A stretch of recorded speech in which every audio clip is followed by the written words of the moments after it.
Et le terme définitif est important si l'on veut éviter l'effet yo-yo. Véronique Pat, c'est vrai que d'autres citoyens se lancent aussi des initiatives justement pour tenter de lutter contre les régimes à répétition. Oui, c'est vrai que perdre du poids, c'est à la portée de tous. Seulement reprendre les kilos, c'est ça qui est le plus difficile.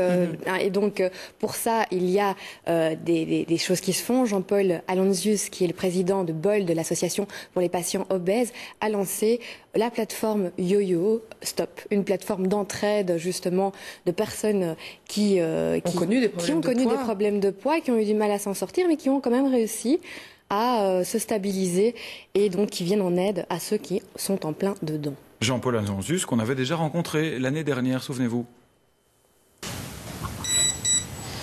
Parfait. Le verdict de la balance. Très bon résultat. Aujourd'hui, je peux me mettre sur la balance, oui. Avant, c'était pas possible. Je ne pouvais vérifier ma perte de poids qu'avec le nombre de trous de ma ceinture. Donc au début, voilà, quand j'ai commencé ma diète, j'étais là. Et maintenant, je suis quand même 35 cm à peu près, une trentaine de centimètres plus court.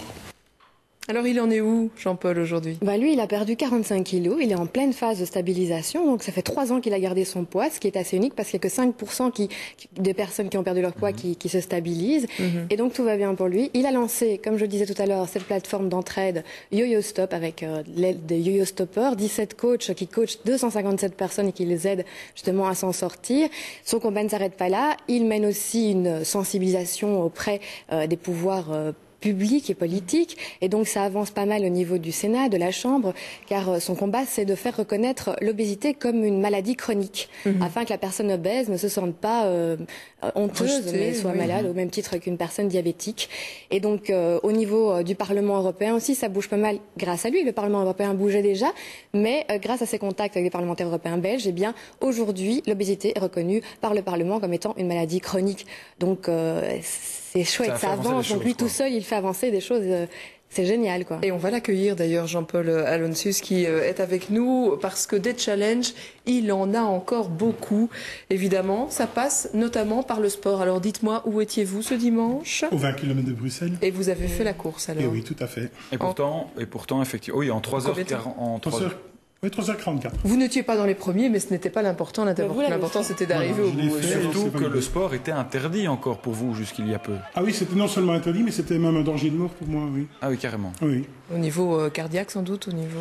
Cardiovasculaire essentiellement, bien sûr. Et en faisant cette course, vous vouliez surtout lancer un message aux plus jeunes, à leur famille? Surtout aux familles, aux plus jeunes, effectivement, parce que vous savez, marcher, ça coûte rien, et puis c'est très agréable à faire en famille, et c'est surtout nécessaire, en sachant qu'on a 7 enfants belges sur 10, qui sont en surpoids, et donc il faut absolument régler le problème par une marche, et pour avoir des solutions, effectivement, sur le long terme. Oui, l'obésité qui touche 15% des jeunes. Oui. Et marcher, faire du sport, c'est comme ça qu'on se stabilise, comme vous le faites aujourd'hui? C'est la meilleure façon en tous les cas. Et de ne pas laisser ça qu'à l'école, en famille, c'est aussi pas mal à faire. Oui. Et puis le coach nutritionnel, ça peut être utile aussi dans ce cas-là. Tout est utile, absolument. Voilà. Merci en tout cas d'être venu nous parler de cette expérience, de cette plateforme aussi, qui est très utile effectivement aux personnes qui ont tendance à perdre des kilos, et puis à reprendre des kilos, et puis à perdre des kilos, et puis à reprendre des kilos.